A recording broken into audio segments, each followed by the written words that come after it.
If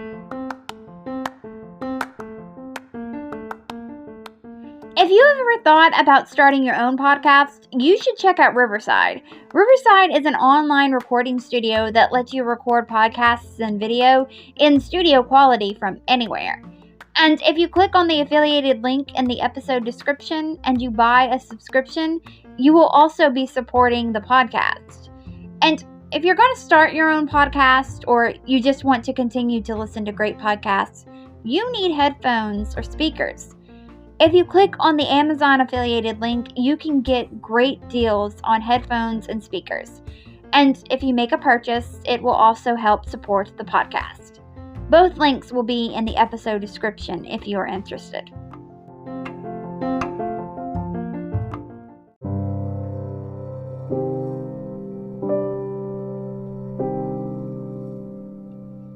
Hi, I just wanted to give you a quick content warning. In this episode, I very briefly mentioned suicide. No one in this episode actually commits suicide, but the topic does come up. I will give you a warning ahead of time within the episode when I start to talk about it. I will also leave a timestamp in the episode description. So if you need to skip over that part, you can. But, of course, as always, if you need to skip this episode entirely, I completely understand. Alright, now let's get into the episode.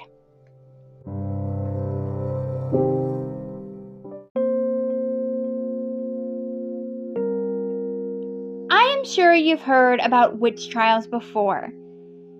The most famous witch trials, in my opinion, was the Salem witch trials.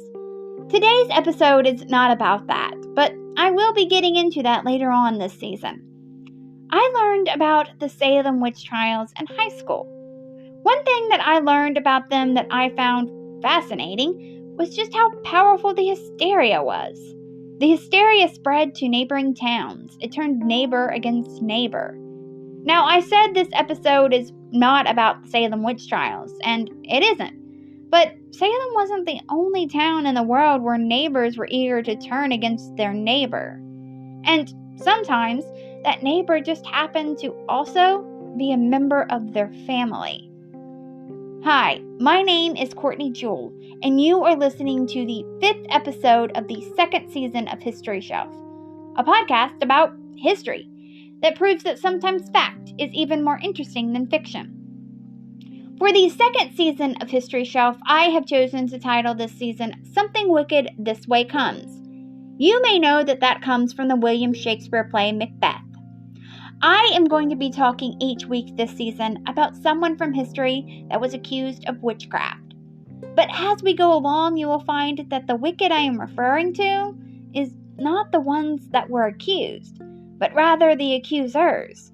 You will find that those accused were not obviously actually witches, but victims of people that were out for revenge and personal gain, and those caught up in the hysteria of it all. And for this week, I am talking about Agnes Waterhouse.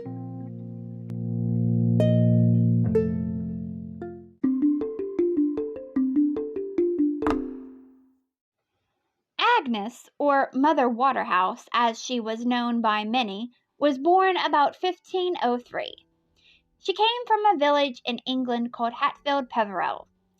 I wish I could tell you all about Agnes's early years, but there's just not much that is known. She was a woman from a village in England during the 16th century, so not much was written about her until she was accused of witchcraft. What is known is that she did have a husband, she had a sister named Elizabeth, and she had a daughter named Joan Waterhouse. It is also possible that Agnes was a healer, which made her vulnerable to being accused of being a witch. Throughout most of time, healers have often been accused of witchcraft. I have already covered one healer being accused of witchcraft this season. That was last week's episode on Gentili Boldrioli. And I will just give you a little heads up. Agnes will not be the last healer accused of witchcraft that I talk about this season.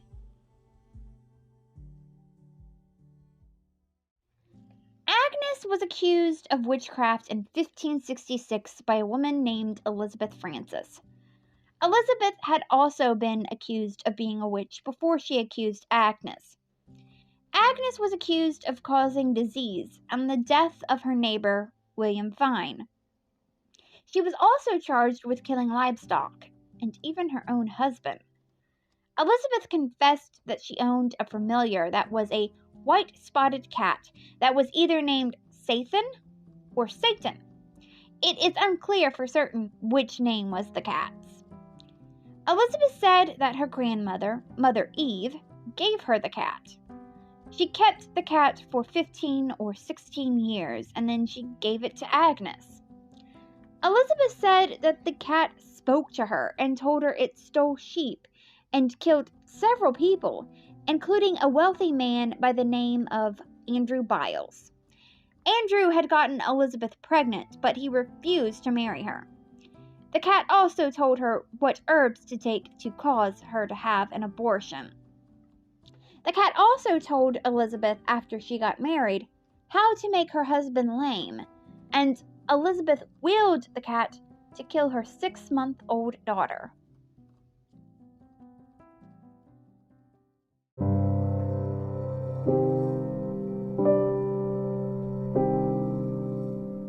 I wanted to give a content warning here. I'm going to very briefly be talking about suicide. I will leave a timestamp in the episode description of when I start and I stop talking about it. So if you need to skip over that part, you can. Alright, now let's get back to the episode. Agnes confessed that she used her cat to first kill her pigs to see if it could actually do it. Then she ordered it to kill her neighbor's cows and geese after she got into an argument with them. She said that she tried to get the cat to damage the goods of her neighbor Wardle, but it didn't work because his faith was too strong. Agnes said that she kept her cat in a pot lined with wool, but she wanted to use the wool, so she turned it into a toad. Agnes's daughter Joan Waterhouse was also accused of being a witch. She was accused of using the toad to torment a 12-year-old neighbor child named Agnes Brown. Agnes Brown refused to give Joan a piece of bread and cheese, so Agnes Brown claimed that Joan used the toad against her. Agnes Brown said that the toad turned into a black dog and terrorized her. The black dog had a face of an ape, with a short tail and a chain, and a silver whistle around his neck. The dog had a pair of horns on the top of his head. Agnes Brown said that she asked the dog who his name was, and the dog moved his head towards Agnes Waterhouse's house. Agnes Brown said that the dog stole the key to the Brown family dairy and either stole or damaged some of their butter. It also tried to get Agnes Brown to kill herself by bringing the girl a knife. Agnes Waterhouse said that Agnes Brown was making the whole story up. We, of course, know now that Agnes Brown was indeed making up the story. Toads don't turn into dogs that then steal keys so they can damage or steal someone's butter, and they don't try to get little children to kill themselves. But back in 1566, people thought that that could actually happen. We don't know why Agnes Brown made up her story. What stands out about Agnes Waterhouse's story is the fact that Agnes had already pled guilty by the time her trial came around. Of course, that fact doesn't stand out on its own. This season, I have already covered someone that confessed to witchcraft charges despite the fact of being innocent. That was last week's episode I did on Gentili Voldrioli. That episode is available to listen now if you are interested. What makes that fact stand out is that even though Agnes had already confessed to being a witch, she fought in court as though she was fighting for her innocence. It is possible the reason why she did that was not to save herself from execution, but rather she was trying to save her daughter Joan from execution. On July 29, 1566, just 2 days after her trial was over, Agnes was hanged in front of a crowd of people. Before she was executed, she confessed that she prayed often, but always in Latin, because her cat would not allow her to pray in English. Agnes also asked God to forgive her. During Agnes's days, her trial was the talk of the news. Journalists couldn't get enough of her story. There was a pamphlet made of the trial in 1579. This pamphlet revealed something interesting. Do you remember Elizabeth Francis? She was the one that accused Agnes first of being a witch. She is the one that said that she gave Agnes the familiar. Well, the pamphlet revealed that Agnes and Elizabeth were sisters. Sister turned against sister. It has often been said that Agnes was the very first person in England to be executed for witchcraft, but that just really isn't true. England had been executing people for witchcraft for centuries before Agnes. It is true that she was one of the first people to be executed for witchcraft under the Witchcraft Act of 1562, but she wasn't the very first one. The Witchcraft Act of 1562 made it possible for someone to be charged and executed for witchcraft. Before, if they were executed for witchcraft, it was labeled as heresy or treason. You may remember the episode that I did last season on Anne Boleyn. If you listened to that episode, or if you know anything about Tudor history, then you know that Anne Boleyn was executed. You may recall one of the charges against her was witchcraft, but she was also charged with adultery and incest and treason.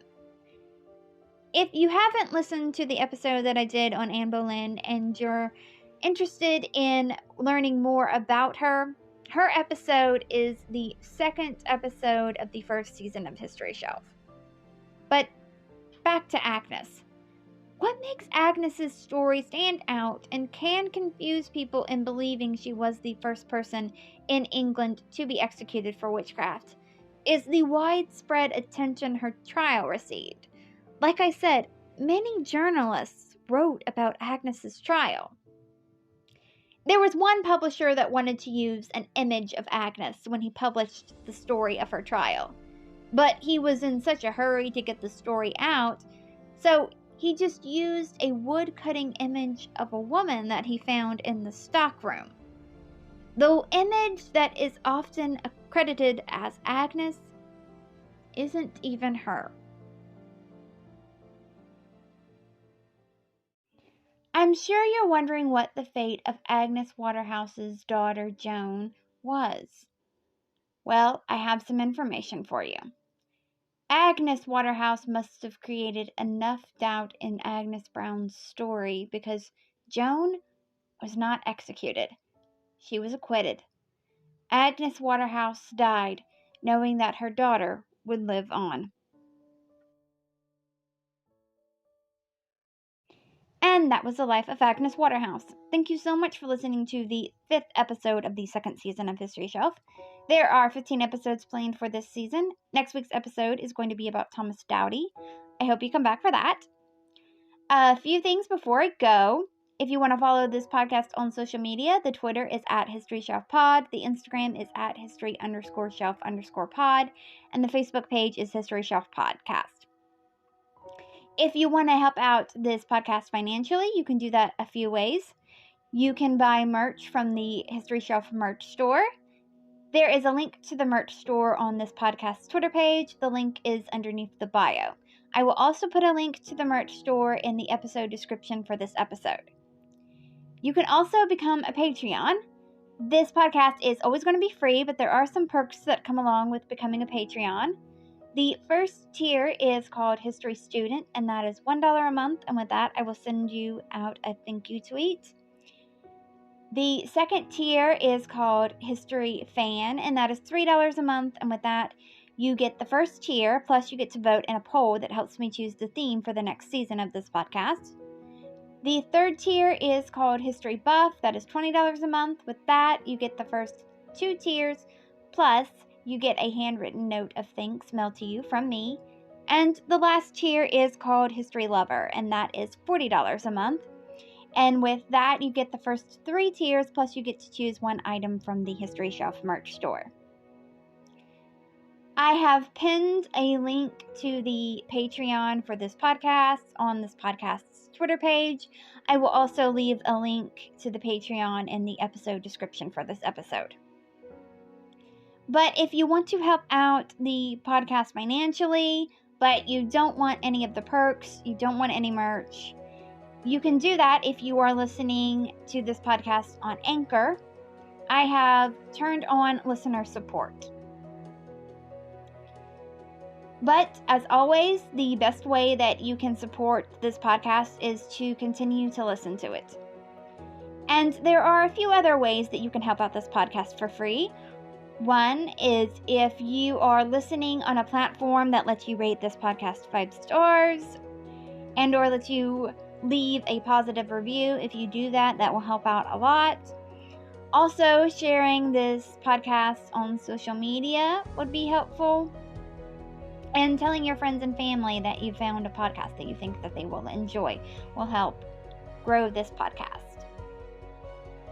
All right, well, until next time, keep learning, keep loving history, and come back for next week's episode. Bye.